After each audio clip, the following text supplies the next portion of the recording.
प्रीति एक पढ़ी लिखी लड़की थी। उसकी ख्वाहिश थी कि उसकी शादी एक बड़े ख़ानदान में हो, जहां वो सास, नंद, देवरानी, जिठानी सबके साथ मिलजुल कर प्यार से रहे। जैसा उसने चाहा वैसा उसे मिलता गया और प्रीति की शादी उम्मीद के साथ यानी कि बड़े से परिवार में हो गई। शादी के बाद अपने बड़े से ससुराल में जाने की खुशी मन में दबाए वो विदा होकर आ गई। उसके ससुराल में सास ससुर के अलावा एक जेठ और जिठानी, नंद, नंदोए भी थे।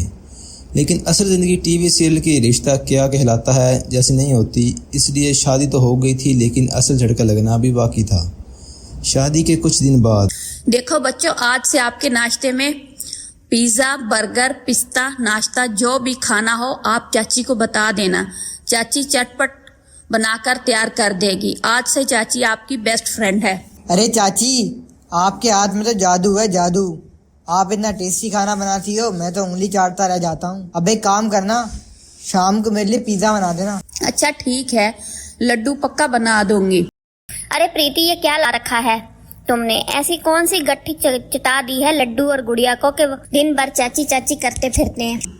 मैंने तो ऐसा कुछ भी नहीं किया, बस बच्चे हैं इसलिए थोड़ा लाड प्यार कर लेती हूँ, और क्या।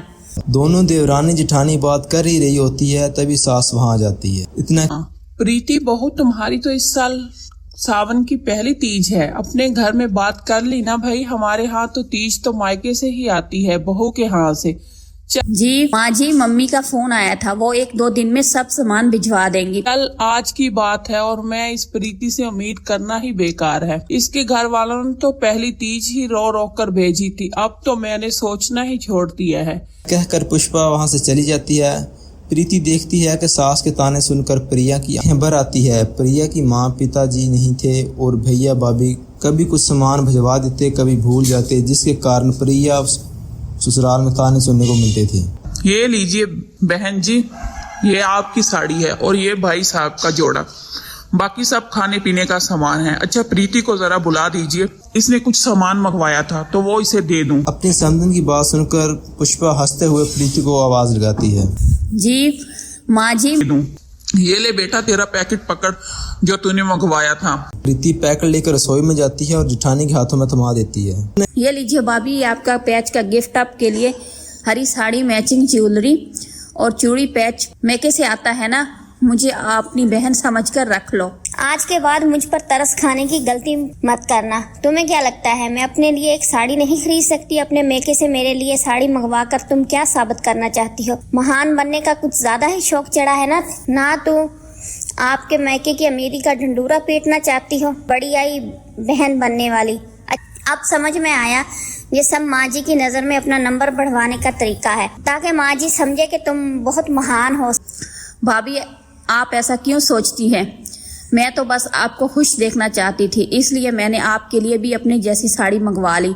सोचा था दोनों एक जैसी साड़ी पहनकर तीज मनाएंगे। सही कहा ना मैंने, बेचारी अनाज जेठानी को भी अपने जैसी साड़ियाँ लाकर देती हो।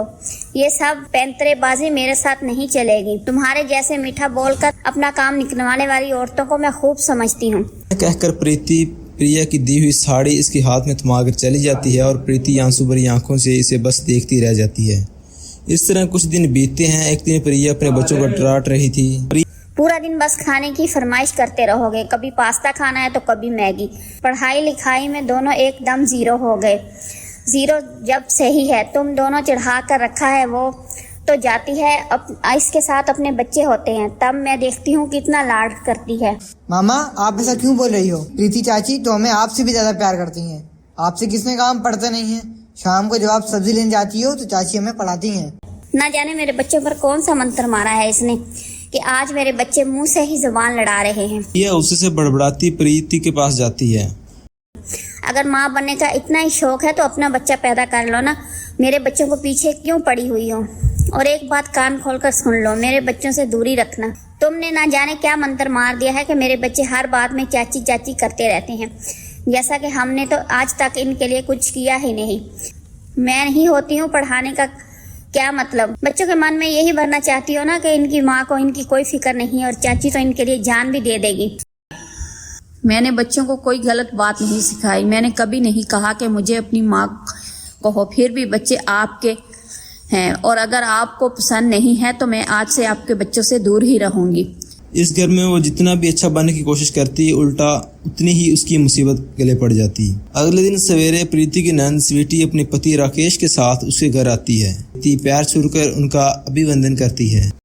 अरे आइए दीदी, बहुत दिनों के बाद आना हुआ। हाँ भाभी, परेशान ना हो, अब आ गई हो ना तो जल्दी से जाने वाली नहीं हूँ। मतलब ये कि मुझे डॉक्टर ने बेड रेस्ट बताया है, इसलिए आपके पास रेस्ट करने आई हूँ। माँ बता रही थी कि आपका बड़ा शौक है सबके काम करने का, अब खूब सेवा कर लेना, बढ़िया मौका है। हाँ हाँ, क्यों नहीं, आपका भी तो घर ही है।